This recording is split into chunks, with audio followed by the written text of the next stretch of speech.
Olá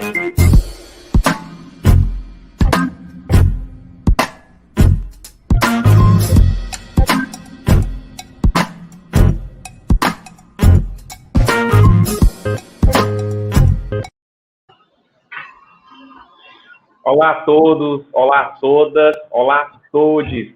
Sejam mais uma vez bem-vindos, bem-vindas, bem-vindes aos Seminários FLIGS. Eu sou Rafael Mesquita, sou parceiro e colaborador aqui da FLIGS, também jornalista, dirigente sindical. Tenho também orgulho de hoje estar conduzindo pesquisas na área dos direitos humanos das pessoas LGBTI+, e eu vou estar com vocês ao longo desse debate, conduzindo aqui essa discussão. É com muita satisfação, né, que mais uma vez os Seminários FLIGS 2021, um evento da Festa Literária da Diversidade Sexual do Ceará, e eu reforço que além dessa mesa que você está acompanhando agora, tem muito mais. A gente pede só para que você dê uma olhadinha aqui no nosso site, fligs.org, e também no nosso YouTube. Você vai encontrar entrevistas, debates, uma programação toda feita com muito carinho para esse encontro que, por conta da pandemia de Covid-19, como a gente já sabe, precisa ser virtual, até para manter a segurança e a saúde de todos e todas, mas a gente não ia deixar de oferecer para você programação especial, programação de diversidade, como já é tradição dentro da FLIGS. Já dissemos em outras mesas que essa programação foi inspirada no mote deixado por José Silveira, João Silvério Trevisan, quando esteve na primeira edição da FLIGS. Na ocasião, o Trevisan disse que encontros como esses eram uma oportunidade importante, porque a comunidade LGBTQIA+, tem como uma de suas funções pensar o Brasil. De alguma forma, isso parece significar que, enquanto comunidade, tão potente ao mesmo tempo tão marcada pelo conhecimento profundo da exclusão dos preconceitos estruturais desse país, mais do que uma luta por inclusão e direito, por tolerância, adequação e respeito. Marco, eu ia te pedir só para a gente recomeçar. Vai lá, filhão, tranquilo. Tranquilo? Tranquilo. Sabe porque está vazando um sonzinho que eu fico escutando e me atrapalhei um pouquinho. Acho que eu vou só cortar uma frase aqui também, que está numa frase muito longa. Eu posso recomeçar, né?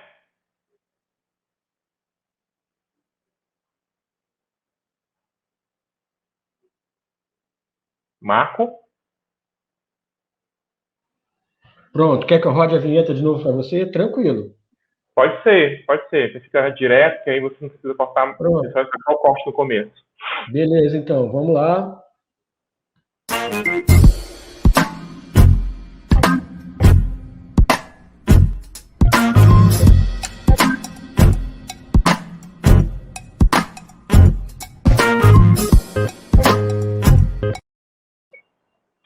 Olá a todos, olá a todas, olá a todos.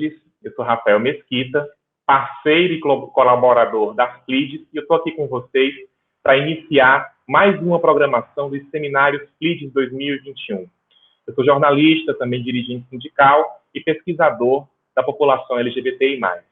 É com muita satisfação, minha gente, que vamos mais uma mesa dos Seminários FLIGS 2021, um evento da Festa Literária da Diversidade Sexual do Ceará. Eu reforço que, além dessa mesa que você está acompanhando agora, tem muito mais. Dá só uma olhadinha no nosso site, são diversas outras entrevistas, debates, homenagens, toda uma programação feita com muito carinho para você e, obviamente, tudo virtual por conta da pandemia de Covid-19. Também é que você pode conferir tudo isso no site fligs.org e também no nosso canal no YouTube. A gente já disse em outras mesas que a programação foi inspirada no mote deixado por João Silvério Trevisan, quando esteve na primeira edição da FLIGS. Na ocasião, Trevisan disse que encontros como esse eram uma oportunidade importante, porque a comunidade LGBTQIA+, tem como uma de suas funções pensar o Brasil. De alguma maneira, isso parece significar que, enquanto comunidade, tão potente e ao mesmo tempo tão marcada pelo conhecimento profundo da exclusão dos preconceitos estruturais desse país, precisamos mesmo ir muito mais longe e ocupando os espaços de decisão, de poder e de pensamento, protagonizar transformações sociais que necessitamos para uma existência digna em sua plenitude. Sem dúvida, minha gente, a literatura e a arte são excelentes meios para se contemplar a diversidade de subjetividades que essa tarefa de pensar o Brasil exige. Por isso, eu vou mediar agora essa mesa que talvez seja uma mesa central desse seminário, pois é justamente a que incorpora esse desafio nominalmente. É a mesa LGBTQIA+, Repensando o Brasil. Mas para que esse momento possa, de fato, contribuir um pouquinho que seja com essa discussão que é para todos os dias, da vida toda, ainda bem que contaremos aqui com essas personas incríveis que unem ação e pensamento. E é com isso que eu começo a convocá-las, então. Vamos começar pela Gés Hipólito. Cadê a Gés? A Gés vai entrar aqui na tela também com a gente. Oi, Seja oi. muito bem-vinda, Gés. Dá um oizinho aí para o pessoal. Oi, gente. A Gés Hipólito é gorda, preta e sapatão, como ela mesma se autodefine, gestora de projetos e social media, é graduanda em estudos de gênero e diversidade sexual e diversidade pela Universidade Federal da Bahia, feminista negra. Gés constrói a Articulação Nacional de Negras Jovens Feministas e o coletivo de mídia negra Revista Afirmativa. É também Caiu o som para mim. Rafael, não estou te ouvindo, não ouço ninguém.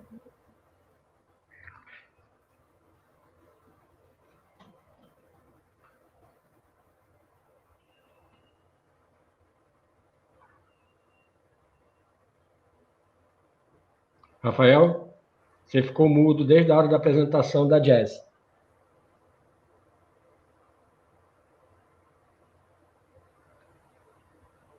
Pronto, veja novamente, Rafael.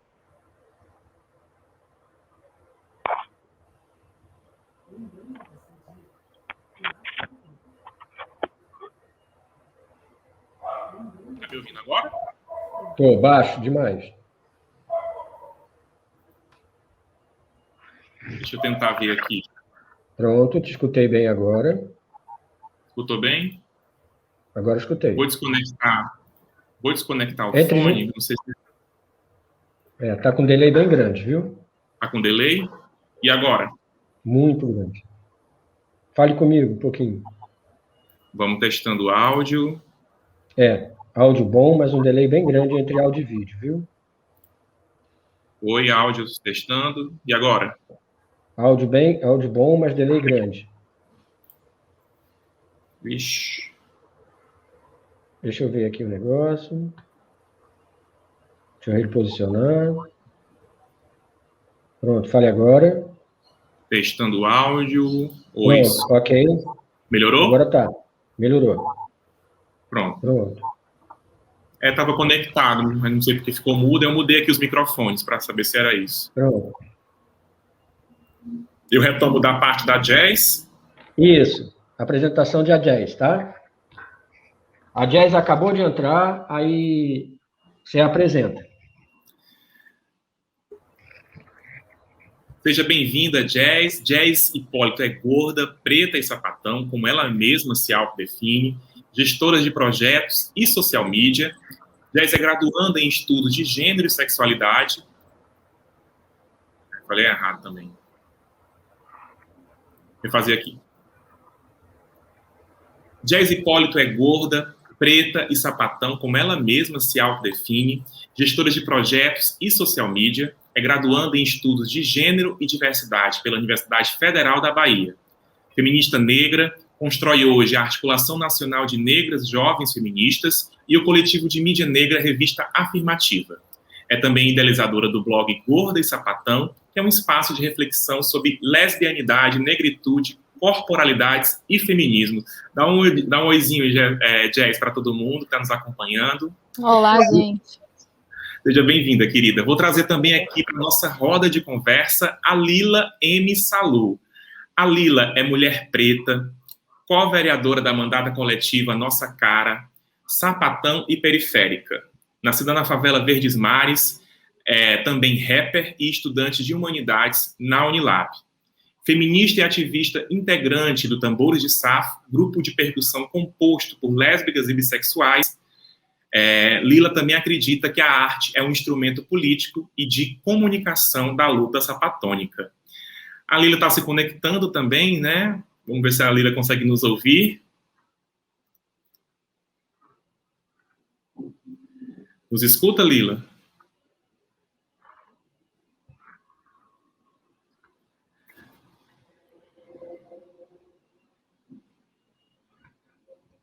Oi? Então, Marco, o que a gente faz? Porque aí, como são só 2 pessoas, né? Tá. Então, a gente vai dar continuidade às nossas discussões enquanto a Lila vai se conectando.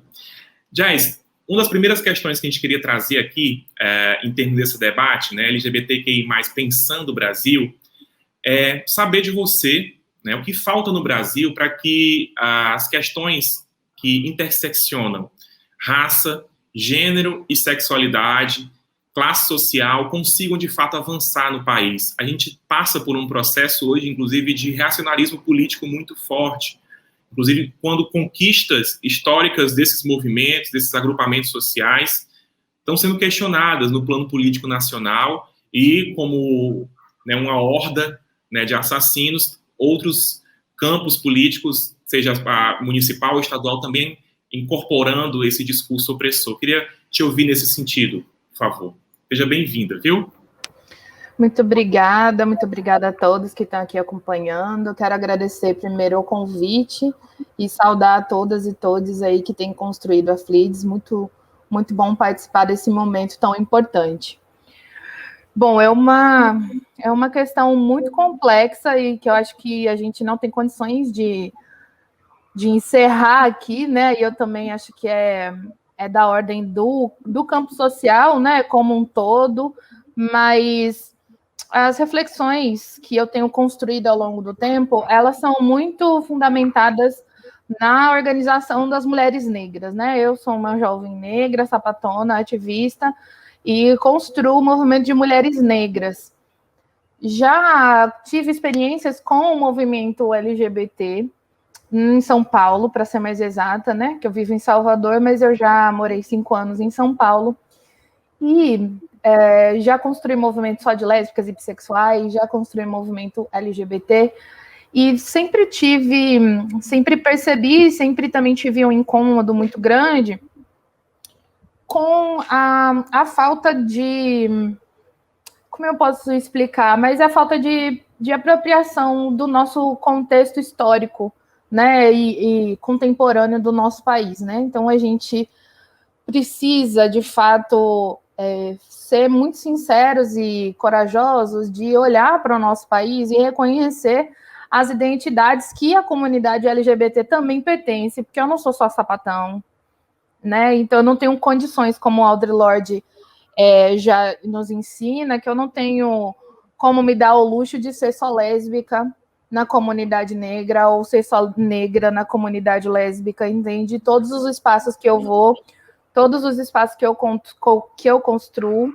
eu carrego esse corpo em todos esses lugares e a discriminação, as opressões, elas vão se interseccionalizando, né? Então, elas vão fazendo esse emaranhado de caminhos que vão atingir meu corpo de diferentes formas. Então, é bem importante que a gente possa realmente olhar para a conjuntura do nosso país de uma forma histórica, de uma forma muito concreta, sabe? Dialogando com o que a gente realmente tem. Então, por exemplo, eu fico muito preocupada, e aí quando eu digo eu estou também me referindo, me respaldando dentro dos movimentos de mulheres negras, a respeito dessa violência política que as mulheres negras têm vivenciado, né? Quando elas adentram nos espaços de decisão. Então, Lila está aqui, ela certamente pode compartilhar mais detalhes desses processos, mas com essa onda reacionária tão forte que a gente tem visto de forma tão escancarada, fica muito mais evidente que a gente, de fato, precisa se preparar para poder ocupar esses espaços, porque os partidos políticos não estão preparados e muitos deles nem querem, de fato, encarar essa necessidade de você não ter somente homens brancos cisgêneros e heterossexuais disputando os cargos, né? Então, muitos partidos não têm, de fato, uma disposição política efetiva de se construir outros formatos de mandatos, né? Então, a gente está aí vendo experiências de mulheres negras, de mulheres trans, de lésbicas, de bissexuais, que têm forjado processos políticos a partir de uma outra perspectiva. Mas a gente sempre esbarra nas mesmas dinâmicas de poder, né? Que é a supremacia branca, que é esse racismo institucional, que é essa discriminação em todos os espaços que a gente circula. E aí, a gente, enquanto movimento de mulheres negras, a gente sabe exatamente que a nossa condição de participação nunca foi possível para o povo negro, menos ainda para o povo LGBT, porque a ordem é heteronormativa, e ela é branca, e ela é classe média, ela é burguesa, né? Então, a gente não tem condições de se encaixar, né, nessa dinâmica. Então, especificamente para a gente, quanto movimento de mulheres negras, e aí é onde eu fico pensando que a comunidade LGBT precisa, de fato, se apropriar das propostas políticas que o movimento de mulheres negras tem elaborado. Por exemplo, a gente já apresentou em 2015 uma carta para a sociedade brasileira. A gente foi em Brasília, mais de 100 mil mulheres negras ocuparam as ruas de Brasília para dizer o que é que a gente queria para esse país. A gente apresentou, a gente tem essa carta, é possível encontrar lá na internet com muita facilidade, e a gente quer fundar um novo pacto civilizatório, porque não é mais possível ficar em cima do muro, é preciso assumir uma posição, né? Então não dá mais para a gente ficar dizendo que a gente precisa ser diverso, a gente precisa, agora tudo é antirracismo, sim, pretos e pretas e não sei o quê, mas a prática ser completamente excludente, né? Então, a gente realmente não está mais afim de ficar jogando esse jogo baixo, né? No sentido de você finge que mente, eu finjo que acredito, e assim a gente vai seguindo. Então, não, a gente de fato tem disputado as narrativas e principalmente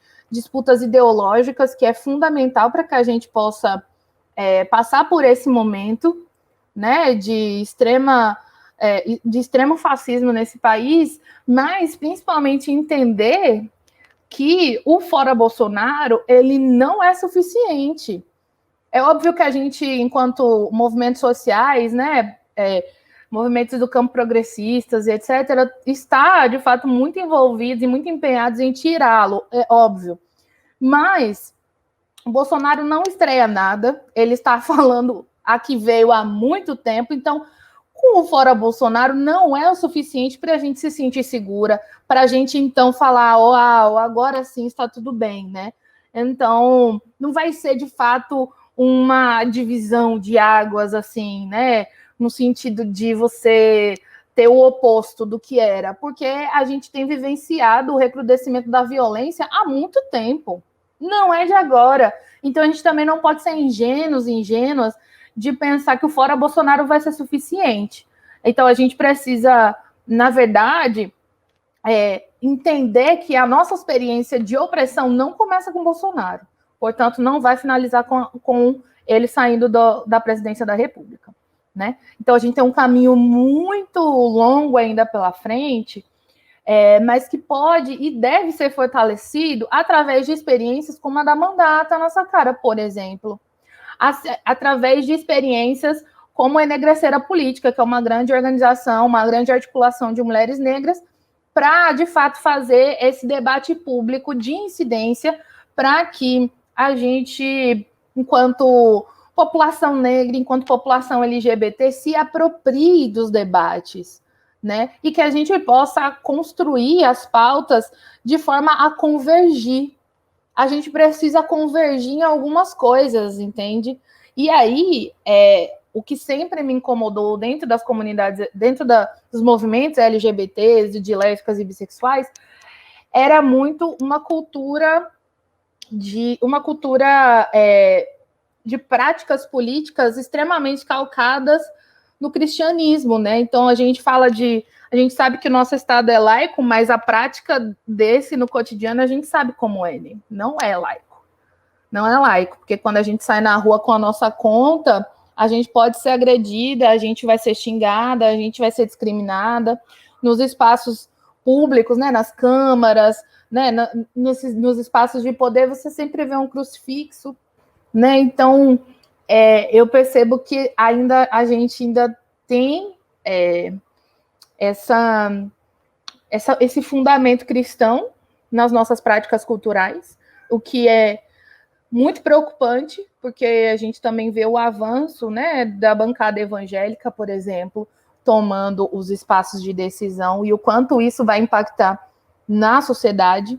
Então, além dessas práticas culturais de fundo muito forte, cristãs, né, evangélicas, neopentecostais, né, para ser mais explícita, a gente vai ter um profundo rechaço pelas religiões de matriz africana, pelas práticas, né, de religiões de matriz africana, muito embora todo mundo vá ter a sua espada de Ogum em casa, né, e aí acha que isso pode, né, porque o sincretismo também é algo que nos faz refletir bastante, o quanto também pode ser um instrumento de invisibilização das religiões e todo o poder que emana das religiões de matriz africana.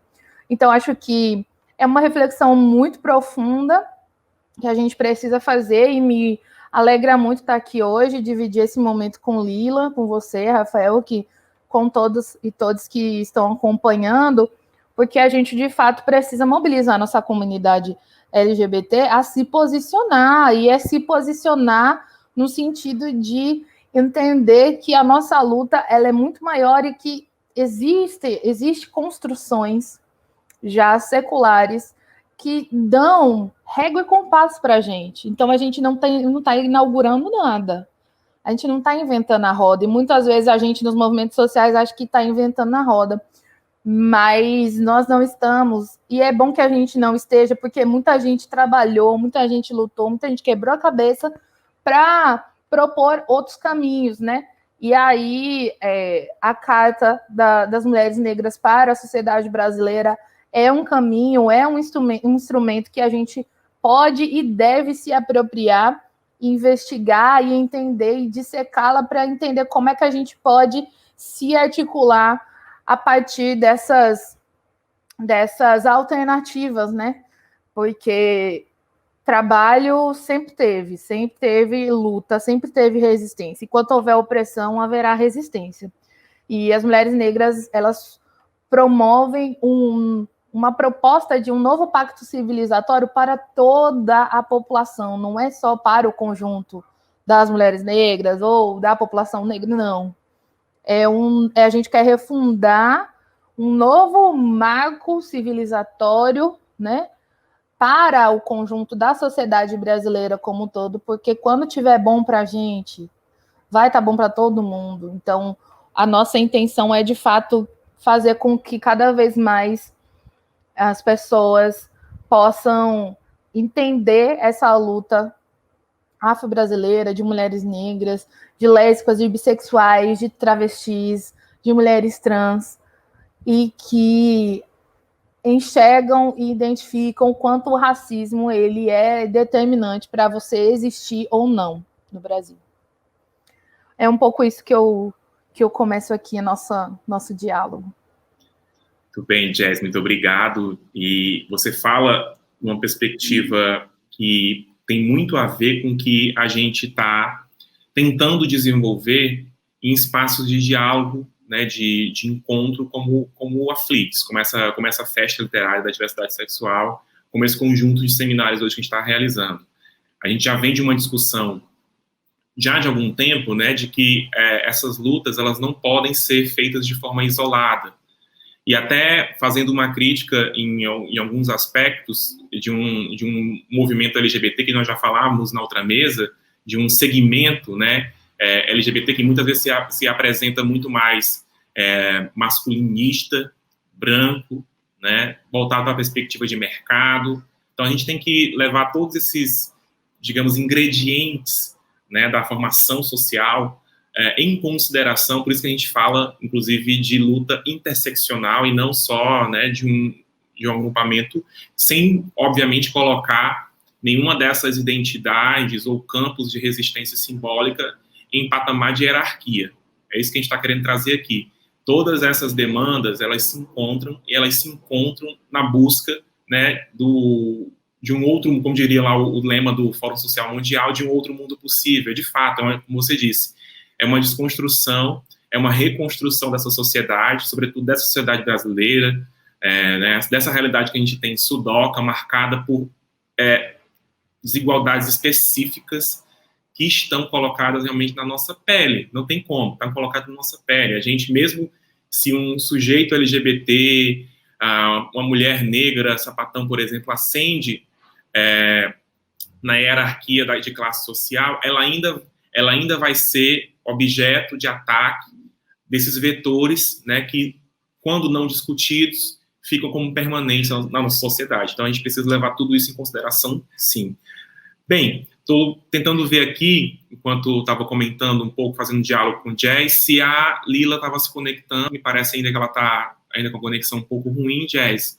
Então, vamos tocando aqui, né? Acho que a companheira Lila escutou um pouquinho do que a gente vinha comentando, e assim que a internet permitir, que é outra coisa que atravessa a gente nesse momento virtual, que é a garantia das possibilidades de contato num contexto, inclusive, de desigualdade. A gente sabe que a gente tem condições econômicas hoje, obviamente, até de comprar o acesso digital, mas mesmo a distribuição da internet nas periferias, em determinados lugares, ainda é complicado, né? A gente luta desde o princípio aí pelo marco regulatório que também facilite o acesso digital, mas é uma dificuldade que a gente vem enfrentando nesse contexto pandêmico, sobretudo quando a gente teve que ficar em casa fazendo todas as nossas comunicações, como é esse evento aqui.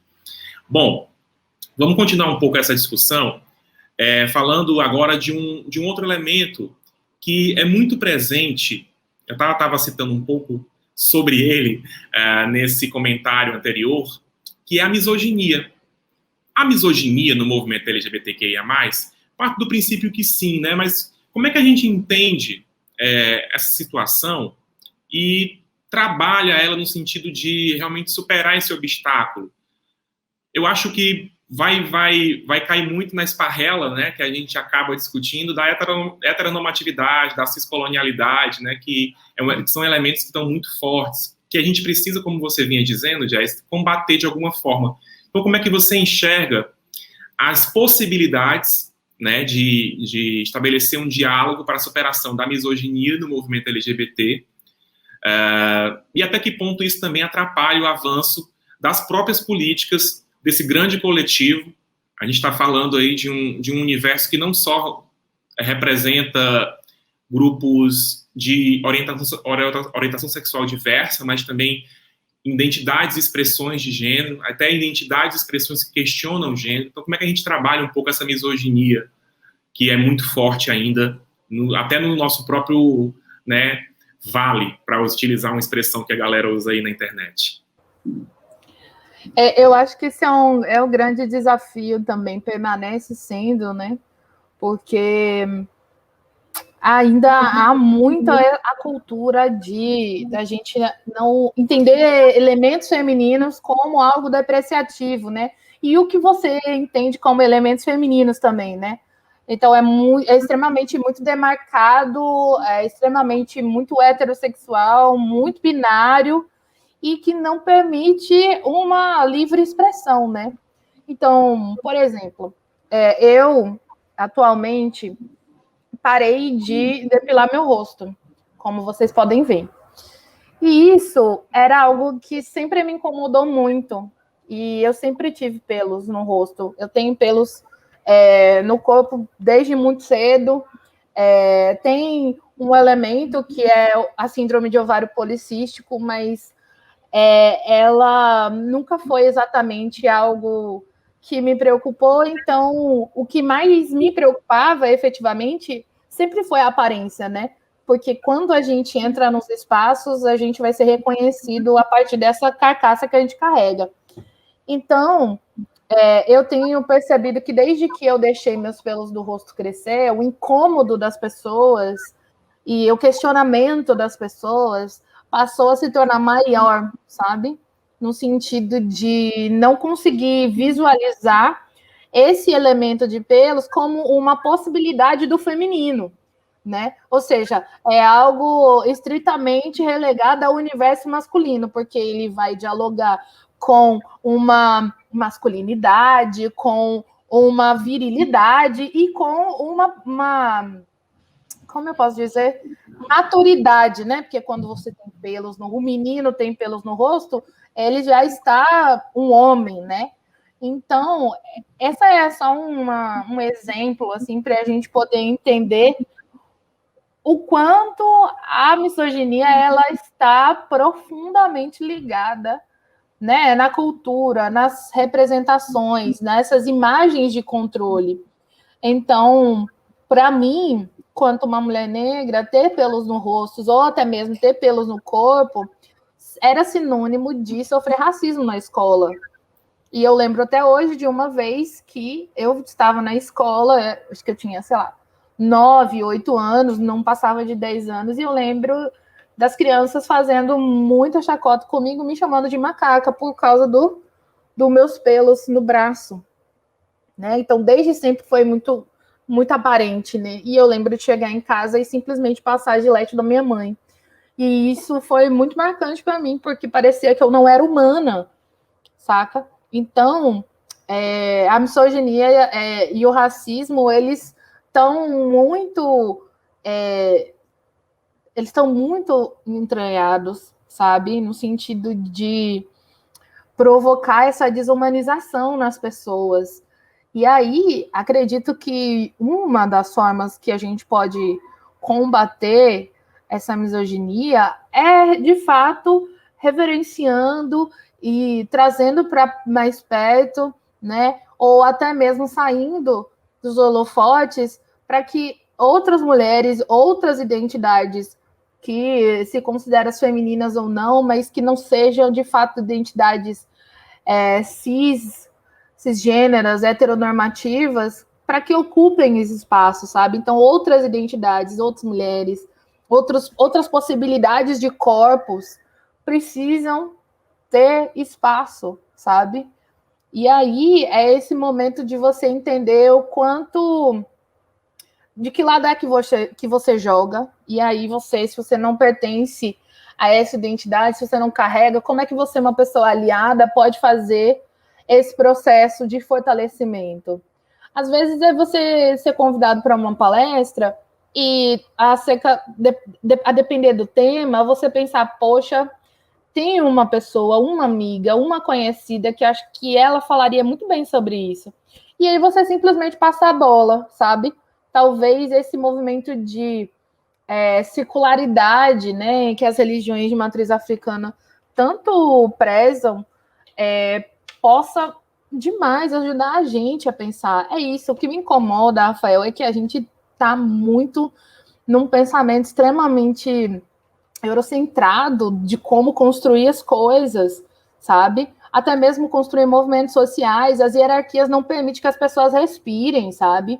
A gente construindo um movimento social, a gente adoece. Eu não quero construir um movimento social para adoecer, bicho.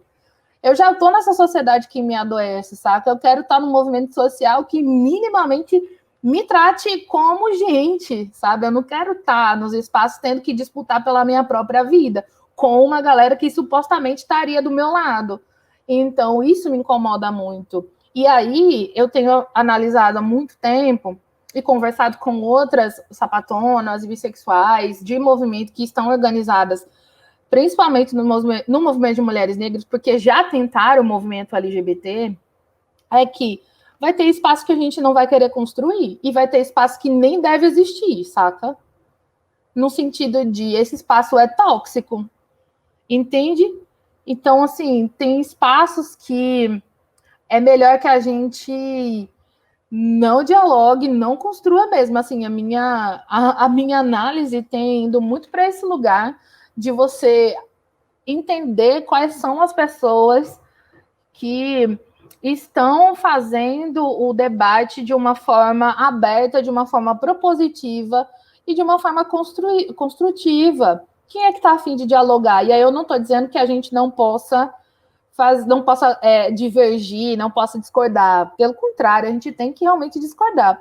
Mas a gente tem que ter pontos de conversão, assim, a gente precisa encontrar caminhos que a gente olha aqui. E aí, esses caminhos é a gente entender o ponto de vista político, né? Qual é o seu lugar, a sua perspectiva filosófica política? O que é que você pensa para esse lugar? O que é que você quer dessa sociedade? Como é que você se coloca no mundo, né? Diante do coletivo, não somente pensando em você individualmente, né? Então, é um desafio, mas acho que vale a gente continuar fortalecendo iniciativas de lésbicas, de bissexuais, de mulheres negras, de pessoas não binárias, sabe? Que as iniciativas que a gente mais acha improvável, eu acredito que são as que mais dialogam com uma outra proposta de mundo, né? Que não é essa hierárquica, não é essa vertical, sabe? De cima para baixo, essa extremamente sufocante, entende? Então, o desafio é muito grande, mas a gente tem iniciativas e a gente tem condições de reconhecer, sabe, que é necessário mudar o disco, assim, não temos mais condições, e a pandemia, ela só evidenciou que não temos mais condições de ficar negociando qualquer migalha, porque vão nos dar qualquer migalha, e a gente precisa dizer ao mundo a que viemos, nós mesmos, todos nós, e não somente uma pessoa nos representar, né? Porque a gente vai ter figuras muito problemáticas, né? Figuras LGBTs, figuras negras, figuras, né, de mulheres, que elas vão servir a um outro projeto político que não condiz com a nossa vida. E aí não faz sentido para mim a gente querer dialogar com pessoas que cumprem uma agenda que vai completamente contra a nossa própria vida, sabe?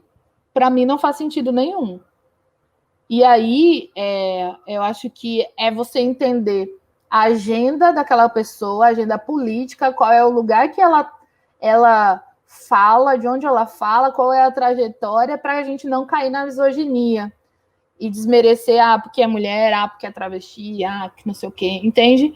Então, é realmente entender quais são os campos que a gente tem para se articular, quais são as pessoas que estão dispostas, né? Entender quem é nosso aliado e quem é nosso inimigo, né? E aí fazer uma união assim de forças assim para conseguir resistir e reconstruir nossas identidades e reconstruir esse país, né? Concomitantemente.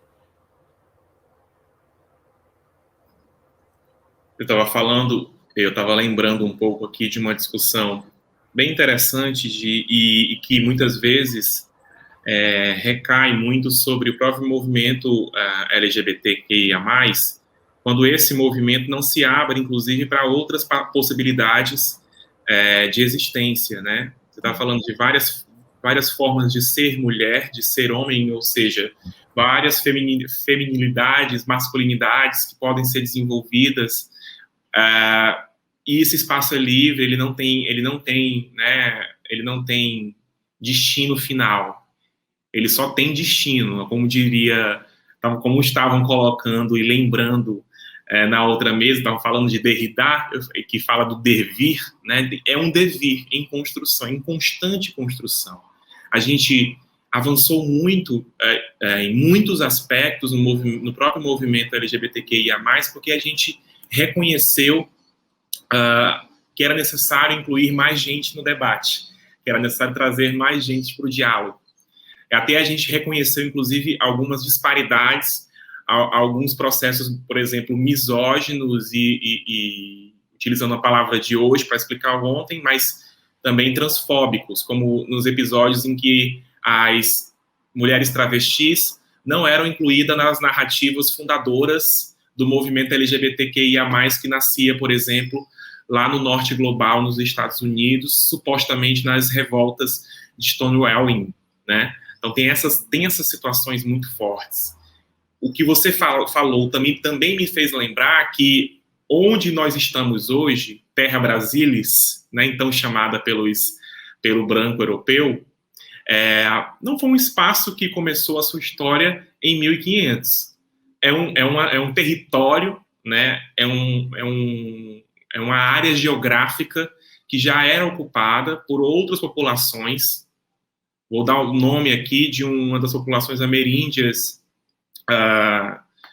Guarani Kauá, por exemplo, que já ocupava aqui, mas os nossos vizinhos também, os incas, astecas, populações que já tinham constituído a sua história, já tinham constituído, inclusive, os seus próprios arquétipos, né, de organização, sejam eles tribais ou de civilizações, estados, cidades-estados, que nunca tiveram contato, por exemplo, a não ser quando os continentes foram repartidos com as outras populações, mas mesmo assim desenvolveram sua própria história, cultura, medicina e outros espaços que a gente sabe, né, que também foram desenvolvidos para além do referencial europeu.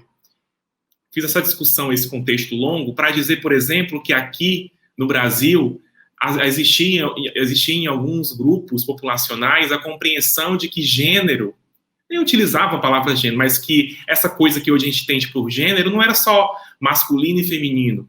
Existia o dois, que hoje né, os teóricos cientistas sociais estão trabalhando com o número 2 para explicar um pouco essa discussão, né, que esse modelo de organização que se tinha nesse período da nossa história, e eu vou chamar nossa história, porque é mais nossa história de brasileiro do que a história que depois vieram implantar aqui.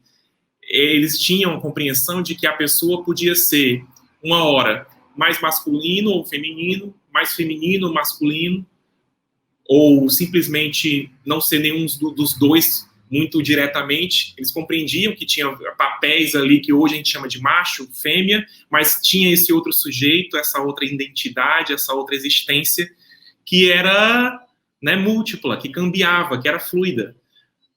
Por que a gente abandonou isso? A gente abandonou isso porque um projeto colonialista, um projeto capitalista de dominação se implantou, vem se implantando, e a gente está aqui hoje, né, enquanto existência, resistindo a ele, afirmando as nossas identidades, as nossas singularidades, num projeto que é, antes de tudo, coletivo, e não de, como você mesma disse, de circularidade, né, de compreender, inclusive, que essa etapa de desenvolvimento tem que ser a partir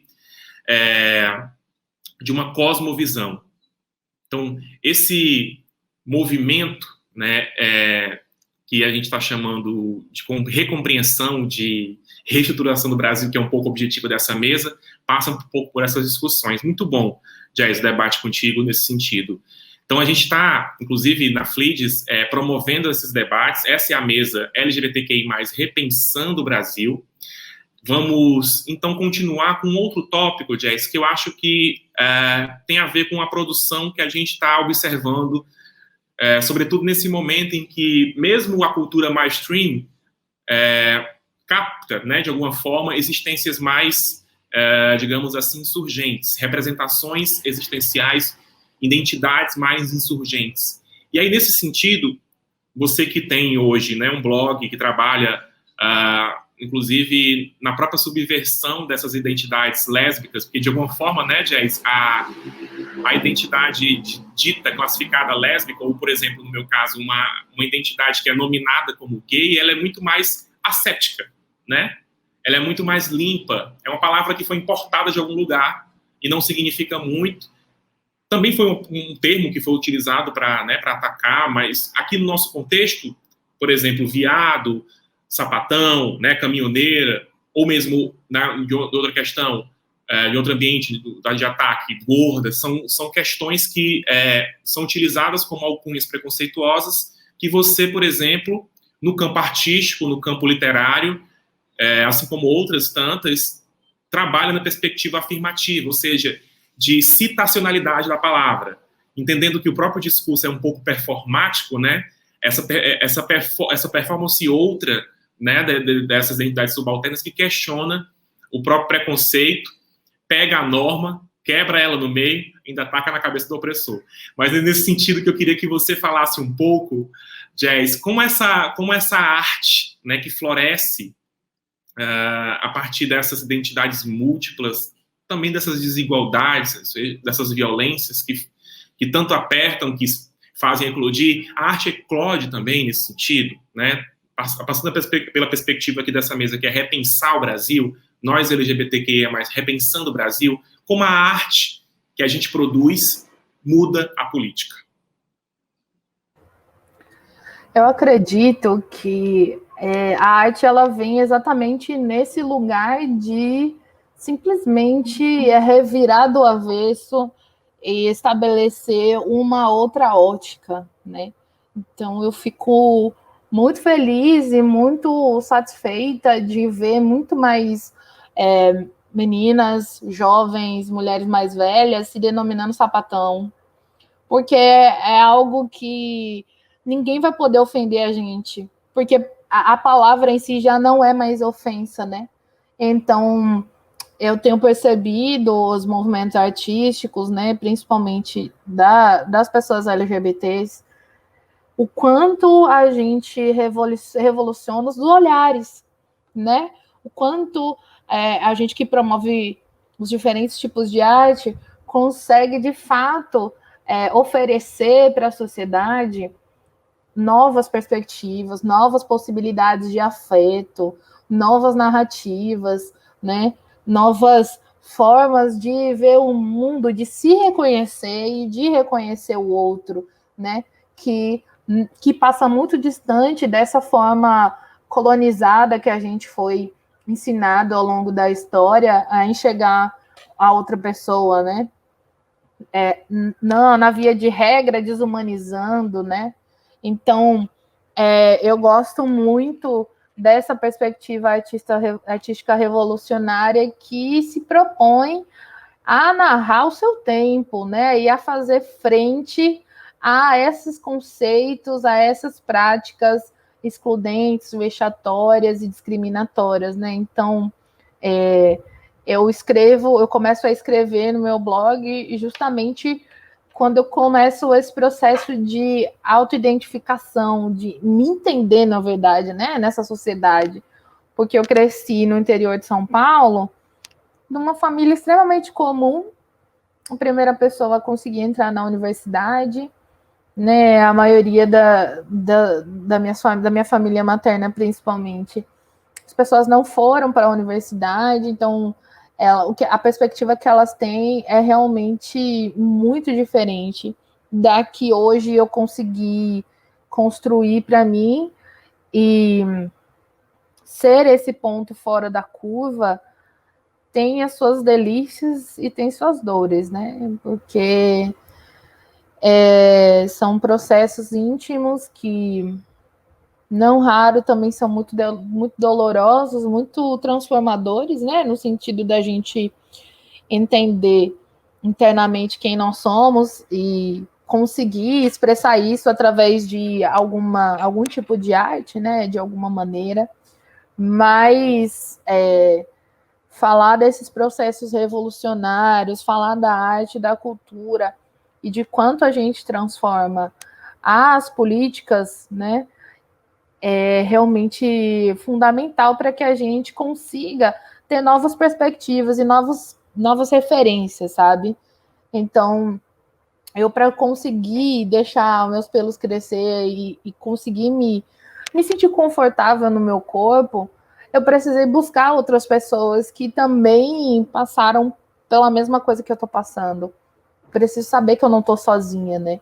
Então, acho que a arte, ela vem como um afago, no sentido de dar colo e também de te dar impulso, né? Para dizer, ei, levanta, bora que tem muita coisa para a gente fazer, tem muito caminho para a gente percorrer ainda, e vai ser maravilhoso, vai ser lindo, vai ser potente, mas também vai ser muito duro, vai ser muito doloroso, mas nós não estamos sozinhas, nós não estamos sozinhos, entende?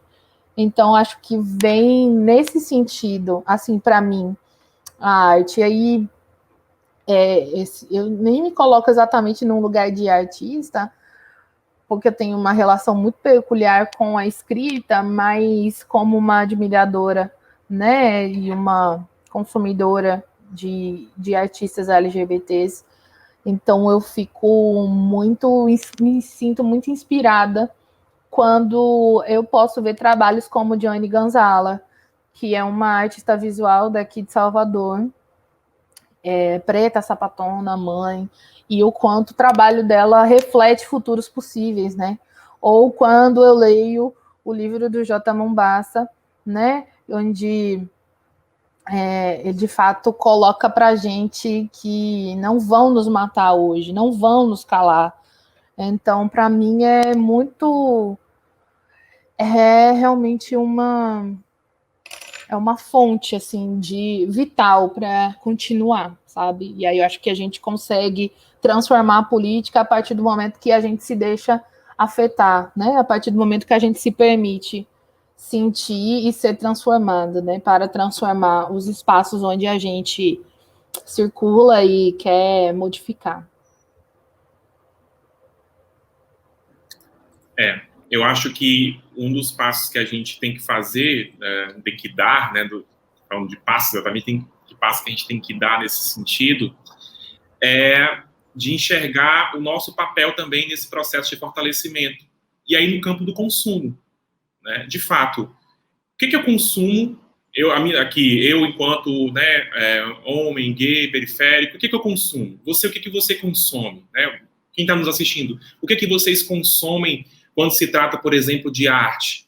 Até que ponto, né, a sua forma de consumir, isso vai para vários campos, né? Passa também por sustentabilidade do meio ambiente, até de que forma a sua maneira de realizar o próprio consumo dentro dessa sociedade capitalista, ele reforça ambientes que, de alguma forma, lhe oprimem, né, ou atuam ali junto a uma comunidade solidária de transformação. Também tem um pouco nesse sentido.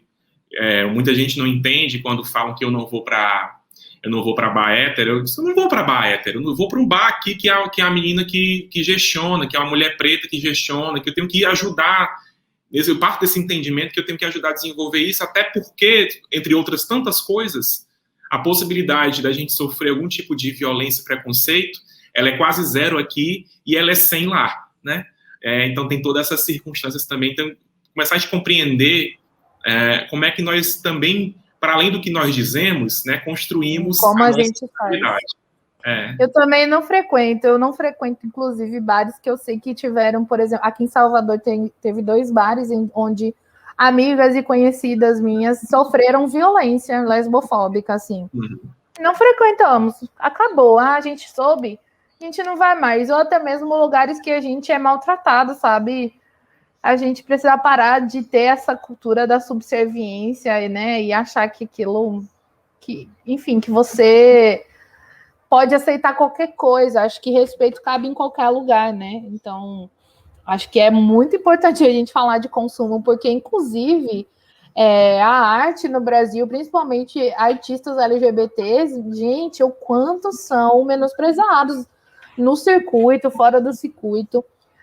Anne Gonzalo, essa artista que eu tô falando, procurem saber dela, mas ela é uma artista que fez residência em diversos países da Europa. Quando ela viaja, ela é o suprassumo, ela é, assim, famosa, as pessoas querem conversar com ela. E, gente, quando aqui o trabalho dela não é valorizado da mesma forma, sabe? Então, até que ponto a gente está, de fato, comprometidos com essa luta, que ela não é só a gente... de fato, entender que o nosso voto, né, nosso voto numa eleição é extremamente importante. Assim como o nosso dinheiro é muito importante, sabe?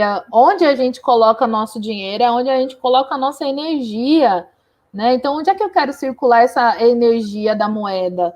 Eu não vou dar realmente para bar hétero, não vou mesmo, não faço a menor questão, assim, e não vou dar para pessoas que, enfim, não promovem um serviço ou um tipo de produto que, de fato, possa dialogar com as coisas que eu vivo ou com as coisas que eu gosto, mas, fundamentalmente, não tenho dado realmente meu dinheiro para grandes empresas, exceto o que a gente não tem como fugir, né? Então, internet, luz, não sei o quê, essas coisas de consumo é muito mais difícil. Agora, onde a gente tem a opção, eu acho que a gente precisa fazer esse exame assim, da consciência e apostar, né, no pessoal, nas afroempreendedoras, apostar nas pessoas LGBTs empreendedoras e, de fato, procurar alternativas de pequenas empresas, né? Tentar sair desse circuito de grandes empresas e apostar, né, nessa galera, porque se a gente não apostar, fica difícil, né, as pessoas crescerem, né? E aí a gente vai ficar esperando em vão. Então a gente aqui tem que apoiar a nossa própria comunidade. É verdade. Me fez lembrar também agora mais recentemente, ponto da produção, por exemplo, né? Você que escreve um blog, quando, por exemplo, você faz um texto sobre uma questão em si ou uma atividade em si, e muitas vezes o autor daquela atividade ou a autora daquela atividade valoriza muito mais a cobertura da imprensa hegemônica em detrimento da imprensa alternativa ou das blogueiras, né, desse campo identitário, que de fato, inclusive, conseguem penetrar mais, tem um cuidado das representações, da profundidade da discussão, por exemplo, né? Tem mais qualidade, né? No sentido exatamente. que a gente consegue provocar mais as pessoas. Acho que a mídia alternativa, a mídia negra, aí falando desse campo que eu trabalho, a gente consegue promover análises muito mais precisas e muito mais interessantes do ponto de vista da conscientização, né, da reflexão crítica, do que grandes jornais que vão responder a uma agenda também, né? Então, acho que é isso, a gente tem que entender que não existe ninguém neutro, assim, não existe. Então, tá todo mundo, de fato, por uma agenda, e aí a gente precisa entender quais são os meandros de se assumir os lugares. E é evidentemente que vão ter espaços ou pessoas ou organizações que não vão ter isso muito evidente, né? Ao ponto de você bater o olho e falar, essa galera, ela assume, né? Esse lugar é mais progressista, por exemplo.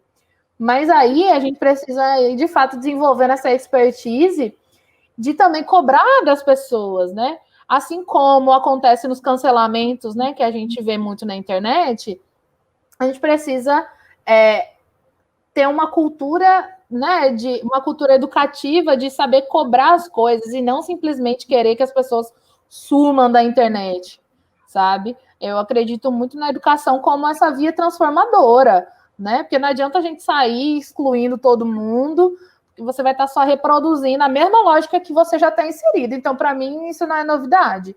E não acho isso efetivo na prática, né? Então, porque se hoje você cancela, amanhã você será cancelado, né? Então, além disso, você tem uma cultura do medo, né? Do silenciamento. Então, não dá mais para a gente ficar em silêncio, sabe? Não dá mais para a gente ficar acumulando medos, sabe? E aí, independente do que a gente fala, se vai ser certo ou se vai ser errado, é preciso que a gente fale, saca? E é que a gente também esteja disposto a repensar as nossas falas. Mas a gente precisa continuar falando, precisa continuar em permanente diálogo para poder transformar as coisas, para poder manter essa roda da transformação girando a nosso favor. Porque a galera da direita, a galera fundamentalista, eles não estão pensando em absolutamente nada. Eles querem mesmo que a gente bote fogo no nosso próprio circo, entendeu? Enquanto eles comem a pipoca deles, vendo a gente se queimar, entende?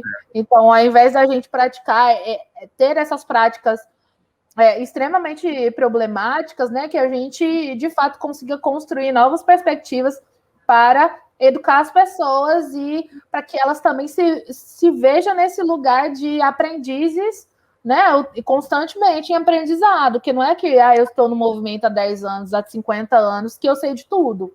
Não, né? Pelo contrário, a gente se mantém em movimento para você, as ideias e as posturas tudo fica girando realmente, né? Fica circulando as energias para que a gente esteja sempre renovadas e renovadas, né? Porque não dá para a gente se acomodar numa posição e ficar ali, sabe, para sempre, né?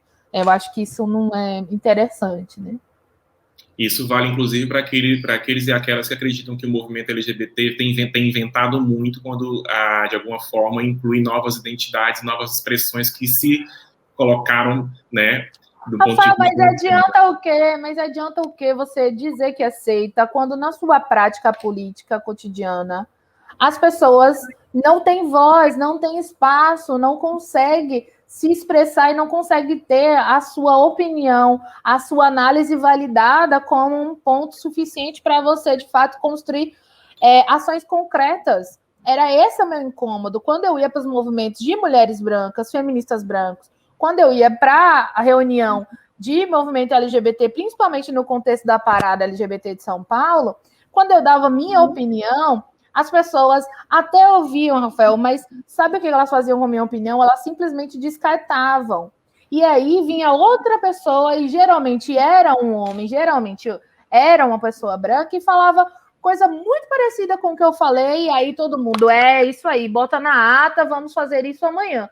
Aí eu fiquei assim, porra, velho, o que tá acontecendo? Que não entendi, tipo, então, qual é o problema com a minha fala? E aí eu fui percebendo a recorrência disso, sabe? Não foi uma, não foi duas, não foi três. Foram várias vezes que aconteceu. E na época eu era muito jovem. Eu tinha, sei lá, 21 para 22 anos. Eu fiquei lá de besta, ninguém me falou nada, eu tava lá. Há um ano e meio, 2 anos participando das coisas e sentindo esse incômodo e nunca entendendo o que aquilo significava, sabe? Então, é isso. Não adianta a gente se pretender incluir se a gente, de fato, não vai fazer ações concretas, sabe? Para que essas pessoas se sintam parte, né? Para que elas, de fato, efetivamente sejam parte do movimento, entende? Então, assim, para mim, não faz mais que obrigação, entendeu? Reconhecer que existem outras identidades, não faz mais que obrigação. Quer um biscoito? Pode pegar o biscoito, mas, tipo assim, faz mais que obrigação e é o mínimo do mínimo, entende? E aí entender que muitas dessas identidades, muitas dessas pessoas que fogem da caixinha normativa da comunidade gay, LGBT, elas estão construindo resistências, estão construindo novas perspectivas de ação nos seus lugares, nos seus territórios, e inclusive com outros movimentos. Porque esse formato de movimento LGBT que a gente conhece e que a gente também critica muito, na minha perspectiva, ele é muito difícil de mudar, porque as pessoas não querem sair das suas posições de privilégio, Rafael. Verdade. As pessoas não querem largar o osso. Então, meu amor, se você não quer largar o osso na sua cadeira, da sua secretaria LGBT, de mulher, de não sei o quê, não tem problema, a gente vai construir de outra forma. Porque é muito desgaste emocional você fazer disputa de políticas públicas com quem não quer te ouvir, entende? E a gente precisa sentar nas mesas e disputar por outro lugar. Sim. Porque nós somos cidadãos e cidadãs, pagamos impostos igualmente. Então, a gente tem que forjar alternativas. Porque ficar lá batendo cabeça, eu cheguei a uma hora que eu desisti. Eu falei, não, que nada, eu vou caçar outro lugar, porque eu estava extremamente cansada, extremamente frustrada com o movimento, achando que nunca ia dar certo, que a gente não ia conseguir nada, que não sei o que lá. Só que, assim, na verdade, eu estava frustrada com as pessoas. Não era só com o movimento em si, né? Mas era com algumas pessoas que acabavam dando a linha geral dos movimentos. E essas pessoas que acabam ocupando as dirigências por longos períodos, elas precisam se rever, Rafael. Elas precisam, de fato, dialogar com uma realidade que é latente e precisa sair, simplesmente ficar na retaguarda e fazer as pontes que são necessárias para o negócio acontecer, sabe? Então, eu fico muito, muito brava quando a gente fala sobre isso, porque eu não vejo mudança, né? Mas o que eu vejo é essa galera dissidente construindo outras coisas. E aí eu acho que a gente tem que olhar para os coletivos que estão promovendo sarau, estão promovendo programação audiovisual, estão dialogando com coletivos periféricos, estão construindo mandatas coletivas, sabe? Estão realmente promovendo outras culturas dos seus territórios, sabe? Que, enfim, a gente precisa saber que essas pessoas existem e entender onde é que a gente pode ou não contribuir, saca? Então, a gente também recebe aqui a Lila M. Salô, a Lila, que é co-vereadora na mandata coletiva Nossa Cara. Eu queria, inclusive, adicionar que eu fiquei muito feliz que a gente, logo de primeira, né, a primeira vez que nós tivemos um coletivo se apresentando para concorrer no município de Fortaleza, temos conseguido eleger essa representação tão importante que vem quebrando muitas barreiras dentro daquele espaço tão conservador que é a Câmara Municipal. Então, Lila, em seu nome, eu queria aqui agradecer a oportunidade que vocês nos deram de ter, de fato, uma voz, né, LGBTQIA+, negra, periférica, representando a gente, um conjunto de vozes, na verdade, representando a gente na Câmara Municipal de Fortaleza.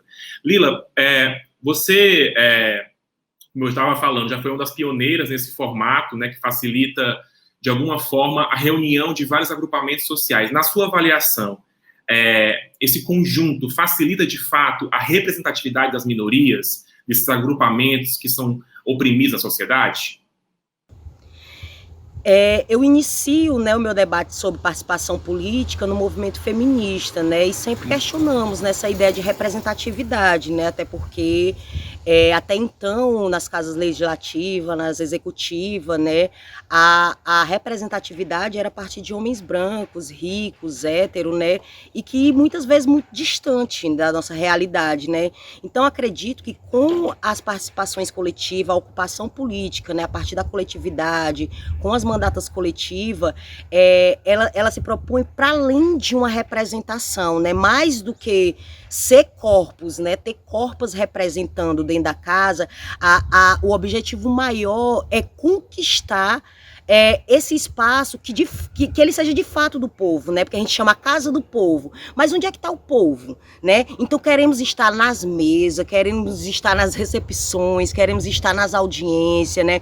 Então, mais do que representar as mulheres negras, mais do que representar as mulheres sapatão e periférica, o nosso objetivo é garantir que, independente de ser eleito ou não, estejamos nesses espaços, né? Principalmente eleitas, né? Mas o nosso desafio enquanto mandata coletiva Nossa Cara é garantir. Eu acho que a representatividade, ela não garante a participação. Então, o nosso desafio é garantir a participação da população na política, né? Seja a população LGBTQI+, as mulheres pretas periféricas, que na sua grande maioria, né? A gente sabe que na maioria das casas elas são chefes de família. Então, garantir a participação, né, dessa população na política.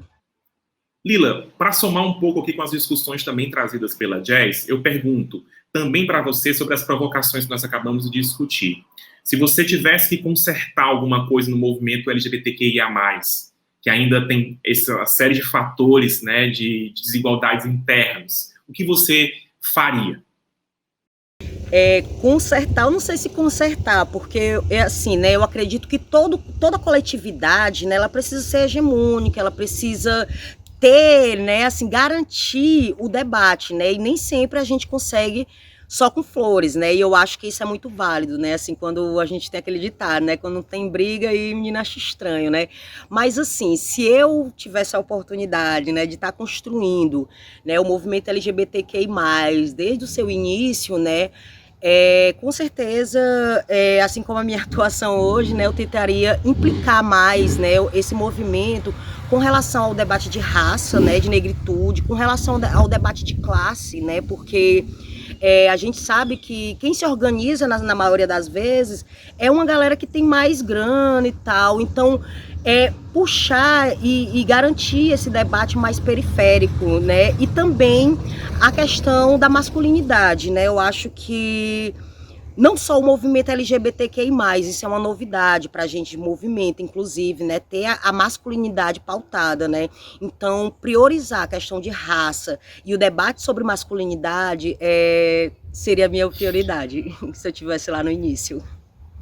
A gente estava falando um pouco sobre espaços de escuta. A Jazz colocou vários exemplos de quando a voz dela foi, inclusive, né, secundarizada ou não levada adiante, mas a voz de um outro grupo em patamar, né, de desigualdade acima dela, nessa hierarquia, de alguma forma conseguiu ser escutado. Na sua avaliação, há de fato uma solidão da mulher negra nesses campos de representações?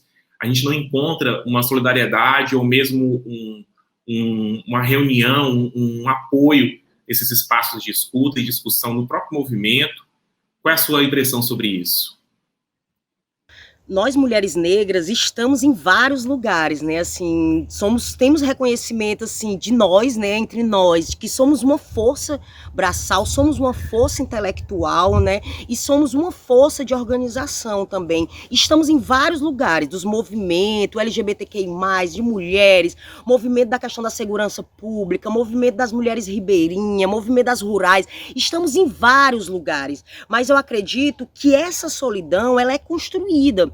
Ela é construída a partir de quando os próprios movimentos, às vezes, vai colocar qual é o jeito de falar, né? Qual é a fala que se faz representatividade, excluindo, inclusive, essa fala que fala do cotidiano, que traz o cotidiano, né? Da mulher periférica, que precisa realmente pedir um trocar da vizinha para poder comprar um de comer, ou precisa sair de porta em porta vendendo para garantir a alimentação dentro de casa. Então, as mulheres negras, desde o período, né, assim, da escravidão, né, são as mulheres negras que também, né, que compram a sua liberdade e compram as liberdades dos seus. Então, essa solidão, ela é construída, inclusive, como forma estratégica de nos silenciar, né? Quando nos taxam de louca, quando nos taxam de barulhenta. Isso é uma forma de nos excluir de dentro dos processos, inclusive dos movimentos, né, assim. Então, o que a gente precisa, na verdade, para romper com esse silêncio, é não dar nenhum passo atrás. A gente não precisa ler eles precisam ler a gente para poder entender que a mudança, ela passa pela vida das mulheres pretas. A mudança, ela passa pela participação política das mulheres pretas, seja no legislativo, seja no executivo, seja nas quebradas, sabe? As mulheres pretas, na sua grande maioria, são as chefes de família e precisam ser chefe de Estado. Lila, você já conhecia o trabalho da Jazz, certamente, né? Então, qual é a mensagem que você deixaria para ela e para essa força, essa multidão queer, LGBTQIA+, de influenciadores, influenciadoras que estão fazendo política na internet, que estão transformando aí as representações por meio da internet, da comunicação digital? Jazz Hipólito, mana, muito foda, muito forte, né, assim, uma poesia braba, assim, muito bom mesmo, assim, lhe conhecer e saber que nesse momento, né, assim, eu tenho muito orgulho de poder acompanhar essa geração, né, assim, e que instiga, né, um debate da não binaridade, né, que instiga a importância de um debate voltado para os nossos corpos dissidentes, né, assim. Então, o salve que eu dou, assim, é um reconhecimento mesmo, assim, dessa galera ocupando as redes, né, assim. Eu tenho muito orgulho de fazer parte dessa geração que vai se utilizar desse canal, né, que até alguns anos atrás era uma novidade, mas hoje, né, quem tem dificuldade é a gente que é mais velha, assim, mas a galerinha tá ocupando bem as redes, sabe? E eu acho que esse é o canal, né? Esse é o canal, inclusive, de fortalecer o diálogo, né? Assim, de estar dialogando não só com seus pares, né? Mas também tá fortalecendo esse diálogo com outras gerações. Então, o salve que eu dou pra galera é esse, assim, um orgulho mesmo, assim, tem muita poesia boa, muita intervenção artística boa na internet, e o meu salve maior é para essa galera, sabe, assim, para essa galera que sim, em outros tempos, né, hoje ainda deve ter um pouco, né, assim, mas que vivia, né, assim, a sua sexualidade trancada num armário ou se escondendo, né, poder colocar nas redes e dialogar com as redes, né, sobre suas corpas, sobre as suas vidas, sobre as suas vivências e principalmente sobre sua perspectiva de mundo, né? O que queremos mudar nesse mundo e como podemos contribuir e potencializar essa mudança, viu? Um salve, mana, maior orgulho estar aqui junto contigo. Lila, eu queria dizer que foi um prazer muito grande receber aqui. Já te falei no começo que a sua entrada na Câmara Municipal, junto com as outras companheiras, na mandata coletiva Nossa Cara, foi muito, muito, muito importante para todos nós, porque, inclusive, mostrou para tantas outras, né, pessoas que perpassam as nossas interseccionalidades que é possível, sim, fazer política de forma diferente. Então, desde já, meu muito obrigado também muito nesse sentido, mas eu queria que você deixasse, Lila, aqui representando, né, como co-vereadora da mandata coletiva Nossa Cara, que você deixasse aqui o seu agradecimento para o nosso público, o seu abraço para todo mundo que está acompanhando a FLIDES. Gente, eu que agradeço vocês, na verdade, assim, pelo convite, pelo reconhecimento, né, assim, dizer aqui para quem está nos ouvindo, né, nos assistindo, que a mandata coletiva Nossa Cara está totalmente à disposição dessa cidade de Fortaleza para dialogar e para construir um outro formato de política e para a gente ocupar de bonde, de fato, né, assim, porque eu acho que mais do que representar, a gente tem essa pretensão, né, de ocupar de bonde. Quero agradecer imensamente cada debate feito, né, sobre a população LGBTQI+, sobre a participação, né, das corpas dissidentes nessa cidade, nessas internet, nesse mundo. É sempre bom ter um espaço para dialogar, e não só para a gente trocar uma ideia, mas aprender, assim, como eu fiz hoje, né, assim, muito bom, pô, assim, muito, muito forte, viu, assim, cada um participou, assim, né, mas agradecer imensamente, assim, pelo convite, né, e deixar à disposição, né, qualquer coisa, precisar, tamo aí, e sociedade, ó, vamos mudar essa política, certo? A nossa cara está ocupando o espaço, mas a nossa cara só faz política com a nossa cara se for junta, viu? Vamos de bonde periferia. Então, Jazz, eu queria muito te agradecer. A gente está nessa mesa que está discutindo a LGBTQIA+, repensando o Brasil, né? E a Jazz Hipólito, que é do blog Gorda e Sapatão, ajudou a gente a debater muito essa temática, ajudou a gente a, inclusive, fazer uma autocrítica, né, Jazz, da nossa própria ação, até que ponto a gente incorpora o que a gente está falando, e também numa perspectiva muito de compreender essas várias nuances que perpassam nossa existência, as várias intersecções das opressões que, de alguma forma, nos identificam, mas também nos espaços onde a gente constrói nossos campos, né, as nossas ações de resistência. E entre elas todas, é esse espaço que a gente está aqui reunido, que é a arte, que é a literatura.